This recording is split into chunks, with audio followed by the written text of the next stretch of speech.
Supportrices, supporters, fans de l'OL, bonjour à toutes et bonjour à tous. Bienvenue sur ma chaîne OL pour toute l'actualité, transfert, pronostic, info, ça part dans tous les sens. Bam! Des clashs. En veux-tu, en voilà, il y en a sur cette chaîne. Rejoignez-nous, rejoignez le staff, la Tuche Academy, j'ai envie de vous dire. Allez, on va débattre de la 18e journée. On sort du match. Déplacement au stade Pierre-Mauroy. Mes aïeux, 0-0 au bout de l'ennui. Je vous mets les stats comme d'habitude en parallèle. Qu'est-ce que j'ai mal. Je vous laisserai bien entendu finir cette phrase et la terminer. Mettez la rime que vous voulez. J'espère que vous avez tous basculé sur le Grand Prix. Oh là là, les derniers tours, oh la folie. J'en ai plus vu en 5 minutes qu'en 90 minutes de match. C'était pas possible. Maintenant, on va rentrer dans le vif du sujet. Comment analyser ce match? Aïe, aïe, aïe. Bon, ça va être compliqué. Je suis excédé. Vous le savez. Aïe, aïe, aïe, c'était soporifique, les gars. Une première mi-temps d'un néant absolu. Faut pas se mentir, un second acte un peu plus emballant, mais les équipes se découvraient, il y avait un peu plus d'espace. Mais on s'arrête là, quoi. Voilà, chacune a essayé, par des occasions, de gagner le match, mais c'était beaucoup trop pauvre. Par contre, j'analyse le match de deux façons. Individuellement, collectivement. Individuellement, j'ai pas trouvé les joueurs nuls. Dans l'ensemble, on n'a pas eu de joueurs en dessous de son niveau, vraiment, et d'un niveau vraiment très faible par rapport au dernier match. Hormis les deux de devant, je trouve que vraiment, sincèrement, ça a été quand même une prestation réussie, aboutie, joueur par joueur, ligne par ligne. Il n'y a pas eu d'erreur personnelle, récurrente comme qui nous ont plombé sur les derniers matchs à chaque fois qu'on encaissait de but. Mais c'est plutôt collectivement où j'ai trouvé un vide abyssal. On a quand même bien tenu les Gones parce qu'en face c'était pas une équipe de peintres, attention, ça jouait.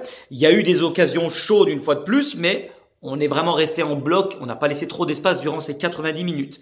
Lille n'a pas été très bon, très performant parce que on est quand même resté dans la majorité du temps à un niveau individuel intrinsèque permettant vraiment de répondre à l'engagement qu'ils ont mis et vraiment de rester concentré tout au long du match. Par contre, dans l'utilisation du ballon, c'est beaucoup trop pauvre. Au départ, je pense que tout à chacun, on a été surpris par la composition de Peter Bosz. Même moi, je me suis dit dans le groupe des copains, oh là là, Peter, il est en train de me lâcher. Tu nous sors une compo avec des joueurs, on sait même pas d'où. Tu nous fais une merguez quand tu me fais de la daube. Je me suis dit, il fait tout pour se faire jeter en janvier avec Juni. Ils partent ensemble sur Copa et Cabana s'amuser. Composition inédite, avec des joueurs très peu de joueurs à vocation de défense offensive, du 3-5-2 dans le texte, avec du béton armé signé Garcia. Par contre, je te le dis, Peter, attention, si tu te mets à nous faire une rudie la science, je peux te dire que tu vas bouffer du surgelé jusqu'à la fin de ton contrat, ça c'est clair. Un double pivot ultra défensif, Mendes plus 5 défenseurs, Mendes le plomb qui reste vraiment devant la défense, ça n'a pas du tout mis en lumière notre potentiel offensif. Ça ronronnait, le ballon passait de gauche à droite, puis de droite à gauche, et ainsi de suite, mais il n'y a pas eu de changement de rythme. C'est ça le problème. Le tempo a été exactement le même du début à la fin.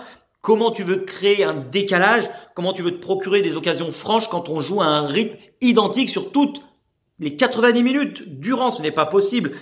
On part de trop loin, on est vraiment resté concentré en défense, mais remonter la balle sur 90 mètres, ce n'est pas possible. Les défenseurs accompagnaient comme ils pouvaient, mais ils mettaient trop de temps, ou même quand ce sont eux qui remontaient la balle, les milieux mettaient trop de temps, les attaquants faisaient pas d'appel, ça décrochait pas. C'est là où vraiment on a eu des difficultés. Pour moi, sur ce match, il y a Bruno Guimaraes, vraiment Bruno G, qui a été extraordinaire, avec Oussem quand même qui a été bon dans les transitions, mais voilà, ça a été sinon hormis Lopez, mais ça on y reviendra. Le reste c'était beaucoup trop statique. J'ai vu Bruno G mettre du mouvement, mettre de l'intensité, aller de l'avant, tenter quelque chose, et Oussem le seul à peu près qui a essayé de s'en sortir offensivement. Par contre, on sent vraiment les Gones que dans le groupe, il n'y a plus du tout de confiance, on sent de la retenue. Les belles ambitions affichées au tout début, tout a explosé à voler, elles n'y sont plus. Peter, je pense qu'il manque vraiment d'idées en ce moment, et ce qu'il fait, c'est qu'il bétonne, il se dit, tant qu'à faire, on n'arrive pas à gagner les matchs, on va pas les perdre. Ça, vraiment, force à toi d'y arriver. On n'a plus une équipe capable de se trouver, une équipe capable de combiner, de se projeter vers l'avant. Les phases de transition sont trop lentes, c'est beaucoup trop lent. Là où on arrivait à mettre de l'animation avant, on n'y arrive plus. Hormis l'occasion d'Oussem sur son contrôle orienté, qu'est-ce qu'on a fait? C'était trop pauvre. Je vais pas vous mentir, je vous mets une photo du classement en parallèle. À ce niveau de performance, je pense pas que le podium soit aujourd'hui possible et envisageable. Ce n'est pas, voilà. L'écart avec la concurrence est trop important. Il s'est accru et ce sera compliqué si on maintient un niveau aussi faible et pauvre de s'en sortir. Faut pas se mentir, les gars. La réalité, elle est là. Le mercato hivernal, il va être extrêmement important pour se renforcer et rajouter une plus-value. Si on veut proposer autre chose, maintenant le but c'est pas d'entasser des joueurs, il faudra faire des transferts intelligents. Déjà vendre des joueurs parce qu'on n'a plus une thune. J'ai vu que Azmoun pour 3 millions on n'arrive même pas à le signer, même si c'est pas vrai parce qu'il va prendre une place extra-communautaire. On est complet. Là c'est soirée complète, tu rentres pas, il y a trop de personnes, on respecte pas les normes, vous restez dehors. Je l'ai dit déjà dans d'autres vidéos, pour moi il nous faut un numéro 6, c'est impératif, costaud et technique, capable de jouer avec Bruno G ou avec Cacré. Et 2 ailiers qui mordent la ligne. On a trop un jeu stéréotypé sur les attaquants. On a trop le même profil des attaquants intérieurs qui ne savent pas déborder et dribbler. Ça nous manque impérativement. C'est ce qu'il nous faut. Et quand je vois le match de ce soir, je comprends pourquoi Lucas Paqueta jouait numéro 9. Nos 2 avant-centres, techniquement, déjà ne s'entendent pas sur le terrain. Et c'est trop faible dans le jeu. Je l'avais dit plusieurs fois. Ils ne s'entendent pas, mais quand on voit le niveau qu'ils affichent, même si Dembouz a été blessé, Slimani également, c'est trop faible. Le point d'ancrage est beaucoup trop mauvais pour prétendre à mieux.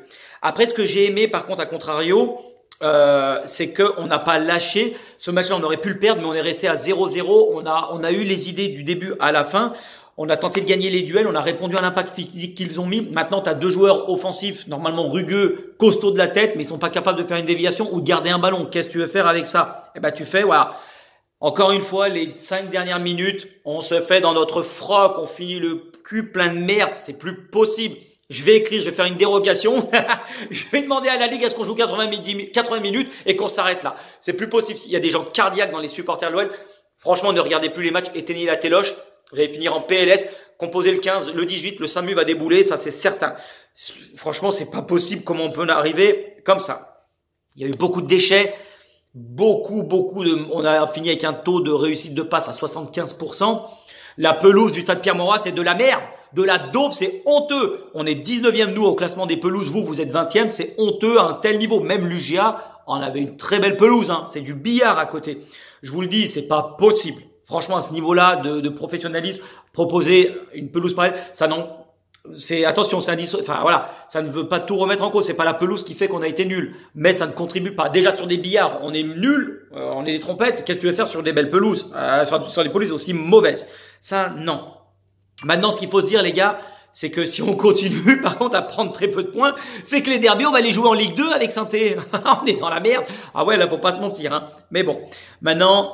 Voilà, la pelouse, tout ce que vous voulez, ça n'enlève en rien. La pauvreté, elle est là, elle est réelle. Faut qu'on s'accroche, faut qu'on continue de bosser. Par contre, il va falloir trouver rapidement les solutions parce que là, ça commence à être très, très, très compliqué, les gars. Vous me dites ce que vous en pensez. Je reste positif, il y aura des jours meilleurs. J'essaye de m'accrocher à la guirlande du sapin. De toute façon, c'est tout ce qui nous reste. On peut pas faire autrement. On passe tout de suite à la compo et les notes du match. Compo inédite. Lopez, dans les cages, pardon, je te mets 8 hommes du match pour la 18e fois en 18 journées. C'est bien, continue Anto, bravo. Une manchette de dingue sur Bourak et franchement, un nouvel arrêt sur une frappe cadrée. Tu nous sauves. Alors, t'aurais pu prendre rouge et biscotte et rentrer chez toi sur l'action, mais bon, il était hors jeu. La Baraka en plus parce que Lille a fait 2 gros ratés, mais franchement, bravo à toi. Da Silva 6, tu n'as rien lâché de l'engagement, tu es allé au combat. C'est sûr que les relances dans les 3 défenseurs centraux, c'est pas par toi qu'on va passer. Des grandes chiches, des grands coups de pompe, ça dégage. Allez hop, tu fous le camp, comme je dis. Mais vraiment, je t'ai pas trouvé en difficulté malgré une adversité quand même un peu plus importante. Et il y a eu de très bonnes interventions.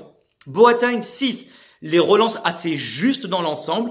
Le pilier de la défense, tu as tenu ton rang, ton expérience nous a fait du bien. T'as fini un match, Jérôme. J'applaudis. Bravo à toi, God. Amen. Je loue le Seigneur et on prie tous les jours pour que tu finisses un match. Tu y es arrivé. Et qu'est-ce que j'aime quand je te vois t'embrouiller, aller chicaner là, bam, tu pousses les gens, tu prends un jaune. J'aime cette mentalité. Très bonne attitude de guerrier, un fouteur de merde. De temps en temps, ça fait du bien. Loukeba, 6,5. Mine de rien, tu es en train de t'installer dans la charnière et vraiment, tu es intéressant dans le jeu, aussi bien dans les relances que dans les duels. Le placement est bon, tout est très bien, mon God. Tu as perdu un ballon dangereux à un moment qui aurait pu nous coûter cher, mais dans l'ensemble, c'est très intéressant. Depuis le temps que je réclame un gaucher dans la défense pour varier les relances, c'est extrêmement bien. Continue de bosser parce que franchement, tu as gagné ta place, tu donnes satisfaction à chaque fois qu'on fait appel à toi. Dolce Gusto 6. Intéressant parce que tu n'hésites pas à proposer à chaque fois au niveau de la relance. Tu vas au charbon, t'as pas hésité parce qu'en face en plus il y avait pas une trompette, hein, c'était pas une banane, hein, Bamba, donc attention ça va vite. Hein. Mais depuis quelques matchs, beaucoup de déchets dans les centres, attention ressaisis-toi, manque de précision et tu dois bosser les 1 contre 1 parce que t'as pris le bouillon. Hein. Attention, tu lâches pas, tu défends bien dans l'ensemble, mais les 1 contre 1 c'est dangereux. Emerson 6 de l'autre côté, match discret, sobre, appliqué, t'es rentré. Enrique était titulaire d'un soir parce qu'il sortait d'un très bon match jeudi. Je t'ai pas trouvé mauvais ni très bon. T'as tenté d'aller vers l'avant, mais comme il y avait très peu de mouvement, demi-tour toute. Là, c'est par là, hein. Tu reviens sur tes pas. Un match correct dans l'ensemble. Mendes 5,5, de l'impact, des fautes, t'as gratté des ballons, t'as répondu à l'impact physique que les Lillois ont mis, t'es resté en place. T'as tenté de gagner la bataille du milieu. Par contre, c'est dans l'utilisation du ballon, c'était simple. Tu donnais à Bruno Logé et tu te démerdes. Merci, moi j'ai rien à voir là-dedans. Un match sobre, neutre. Bruno, je te mets 6,5. Le seul est vraiment à un excellent niveau. Tu as couru, tu as défendu, tu couvres, tu tentes de percer, tu viens t'empader dans l'axe parce que ça manque de solution. Lève la tête, respire. Va pas tout droit comme un jeu de chien fou. Pour moi, tu es le capitaine de cette équipe. Faut que tu aies le brassard. C'est important. Awar, 6,5 également. Ah, quand tu décides de jouer, c'est quand même un régal, Oussem, hein. C'est sympa à voir. Ton action sur le contrôle orienté, tu mystifies Selic. Et en plus, après, tu mets une frappe. C'est dommage, elle tutoie le poteau. Par contre, sur le reste, ça manque un peu, voilà, manque de coffre, évidemment. Par contre, tes frappes, bosse-les, pousse la fonte, prends des vitamines, purée, tes frappes de trompette, une tarlouse, c'est pas possible. Mets-moi de la force, babam, c'est pas possible. Tu frappes comme une fiotte, hein. Je te le dis direct. Je veux plus voir ça. Dembouz, les deux de devant, 4. Tu n'as pas été trouvé, mais tu n'as pas du tout cherché à être trouvé également. Tu manques de rythme, tes décisions sont pas bonnes, trop lent, trop emprunté, dans la justesse technique, c'était nul. Mais vraiment, tu es en deçà du rôle que l'on attend, du rôle de pivot d'avant-centre de l'Olympique lyonnais. Je te mets une biscotte, bam! Tu l'as mérité. Slimani, je mouline, bam! Toi aussi la biscotte. Aucune entente avec Dembouz, les deux ça va pas de toute façon. Mais par contre, contrairement à lui, je t'ai mis 5. Tu as le mérite de ne pas lâcher, de continuer à te battre et à faire le pressing. Tu harangues les troupes, j'aime bien. Des remises intéressantes en une touche. Ta petite talonnette sur Dolce Gusto, c'était très intéressant. Par contre, il y a quand même beaucoup de déchets également dans la construction. Tu t'as pas assez pesé là où on t'atteint, c'est en attaque, mon gars. Voilà. Allez, on finit sur ça. Je finis également par une petite dédicace à Licha, Alessandro Lopez. Je t'adore, je t'apprécie énormément comme joueur. Bonne retraite à toi. Profite de ta maman parce que je sais qu'elle a des problèmes de santé, donc reste auprès d'elle, c'est vraiment important. Je tenais à te faire une petite dédicace parce que tu as été un monstre et si Logan, m'emmerdez pas, oui, Verstappen est champion, très bien.